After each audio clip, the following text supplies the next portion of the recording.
తరాలుగా తరగని స్వర్ణ బంధాలు మన మానిపల్లి జ్యువెలర్స్. హైదరాబాద్ లో వాన దంచి కొడుతోంది. మంగళవారం తెల్లవారుజాము నుంచే నగర వ్యాప్తంగా భారీ వర్షం ముంచెత్తింది.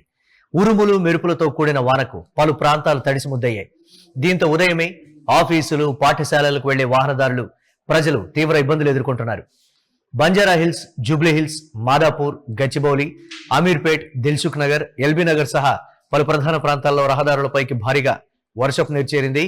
దీంతో జీహెచ్ఎంసీ మ్యాన్ హోల్ టీమ్స్ రంగంలోకి దిగాయి. డ్రైనేజీలు పొంగి పొర్లుతున్న ప్రాంతాల్లో GHMC disaster response teams alert అయ్యాయి. రోడ్లపై నిలిచిన నీటిని తొలగించేందుకు సిబ్బంది చర్యలు చేపట్టారు. మరికొన్ని గంటల పాటు హైదరాబాద్ మహానగరంలో తేలికపాటి నుంచి ఓ మోస్తరు వర్షాలు కురిసే అవకాశం ఉందన్న వాతావరణ శాఖ హెచ్చరికలతో ప్రజలు, వాహనదారులు జాగ్రత్తగా ఉండాలని అధికారులు సూచిస్తున్నారు. అత్యవసరమైతే తప్ప బయటకు రావద్దని, మ్యాన్ హోల్డ్, విద్యుత్ స్తంభాల పట్ల జాగ్రత్త వహించాలని జీహెచ్ఎంసీ అధికారులు నగరవాసులను కోరుతున్నారు. ఇక బంగాళాఖాతంలో ఏర్పడిన అల్పపీడనం, ఉపరితల ఆవర్తనం ప్రభావంతో ఆంధ్రప్రదేశ్, తెలంగాణ రాష్ట్రాల్లో రాగల 2-3 రోజుల పాటు వర్షాలు కురిసే అవకాశం ఉందని వాతావరణ శాఖ హెచ్చరించింది. ఉత్తర మరియు తూర్పు జిల్లాలైన కొమరం భీం, ఆసిఫాబాద్, మంచిర్యాల, పెద్దపల్లి, జయశంకర్, భూపాలపల్లి, ములుగు జిల్లాల్లో కొన్ని చోట్ల భారీ వర్షాలు కురిసే అవకాశం ఉంది.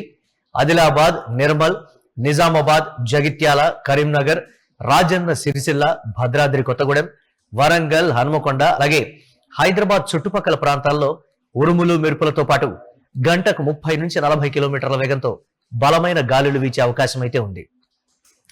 ఇక ఆంధ్రప్రదేశ్ విషయానికి వస్తే బంగాళాఖాతంలో ఏర్పడిన ఆవర్తనం కారణంగా ఉత్తర కోస్తా జిల్లాలైన విశాఖపట్నం, విజయనగరం, శ్రీకాకుళం, అల్లూరి సీతారామరాజు జిల్లాల్లో తేలికపాటి నుంచి మోస్తరు వర్షాలు, 1-2 చోట్ల భారీ వర్షాలు పడే అవకాశం అయితే ఉంది. అయితే తీర ప్రాంతాల్లో గంటకు 40 నుండి 50 కిలోమీటర్ల వేగంతో బలమైన గాలులు వీచే అవకాశం ఉందన్న నేపథ్యంలో మత్స్యకారులు జాగ్రత్తగా ఉండాలని వాతావరణ శాఖ అధికారులు సూచించారు. అయితే దక్షిణ కోస్తా, రాయలసీమ విషయానికి వస్తే మోస్తరుగా మేఘావృతమై ఉండి అక్కడక్కడ తేలికపాటి జల్లులు లేదా చినుకులు పడేటువంటి అవకాశం అయితే ఉంది. ఆంధ్రప్రదేశ్ లో తీర ప్రాంతాల్లో భారీ వర్షాలు కురిసే అవకాశం ఉందని అయితే అధికారులు చెప్తున్నారు. తీర ప్రాంతాల్లో ఉన్నటువంటి వారిని హెచ్చరిస్తున్నారు. సముద్రంలో వేటకు వెళ్లేటప్పుడు ఆ పోటుకు సంబంధించి, సముద్రం పోటు మీద ఉంటే మాత్రం వెళ్ళొద్దు అని కూడా చెప్తున్నారు. ఈ నేపథ్యంలో వాతావరణ శాఖ కావచ్చు, ప్రభుత్వం నుంచి స్పష్టమైన ఆదేశాలు ఉంటే మాత్రమే మీరు సముద్రంలో వేటకు వెళ్లాలని కూడా సూచిస్తున్నారు. ఎవరైనా వేటకు వెళ్ళి ఉంటే వాళ్ళని ఇమీడియట్ గా కూడా తిరిగి వెనక్కు రమ్మని కూడా చెప్తున్నారు. రాబోయే 2-3 రోజుల పాటు విపరీతంగా వర్షాలు కురిసేటువంటి అవకాశం అయితే ఉంది. ఆంధ్రప్రదేశ్ లో రాయలసీమలో మాత్రం అక్కడక్కడ జల్లులు, ఒక మోస్తరు వర్షాలు కురిసేటువంటి అవకాశం అయితే ఉంది. మొత్తం మీద 2 తెలుగు రాష్ట్రాల్లో రాబోయే 2-3 రోజుల పాటు వర్షాలైతే విపరీతంగా కురిసేటువంటి అవకాశం.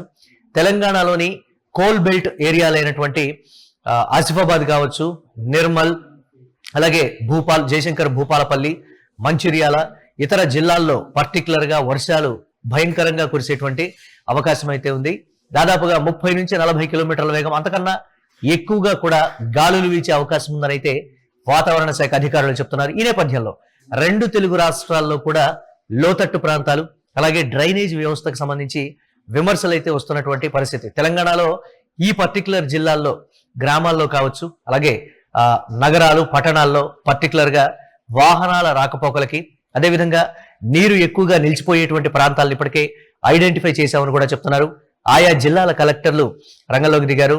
మున్సిపల్ సిబ్బందిని, అలాగే ఇతర అధికారులను, అంటే డ్రైనేజీ క్లీనింగ్ కి సంబంధించి కావచ్చు, నీరు ఎక్కడెక్కడ నిల్వ ఉంటుంది, చెత్త ఎక్కడెక్కడ పేరుకుపోయి వాటర్ స్టోరేజ్ అవుతుంది అనే దానికి సంబంధించి ఇప్పటికే మాకు కంప్లైంట్లు అందాయని కూడా చెప్తున్నారు. భారీ వర్షాల నేపథ్యంలో రోడ్లన్నీ కూడా జలమయం కాకుండా ఈ నేపథ్యంలో అధికారులు చర్యలు తీసుకునేటువంటి అవకాశం స్పష్టంగా కనిపిస్తోంది.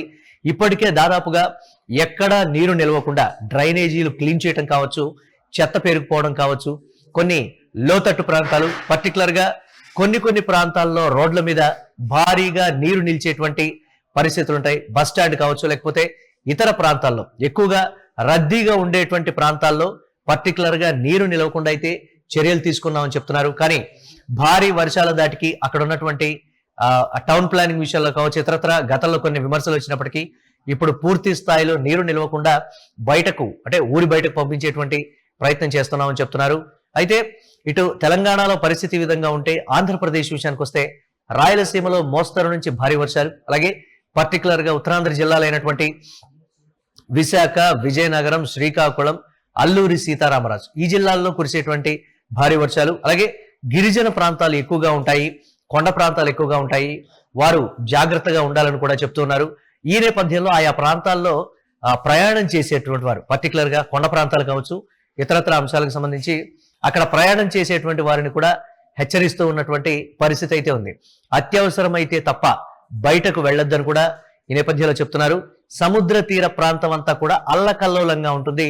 గాలుల తీవ్రత ఎప్పుడు ఏ విధంగా ఉంటుందో చెప్పలేనటువంటి పరిస్థితి. దాదాపుగా 40 నుంచి 50 కిలోమీటర్ల పైచిలకు గాలులు వీచేటువంటి అవకాశం ఉంటుందని కూడా చెప్తున్నారు.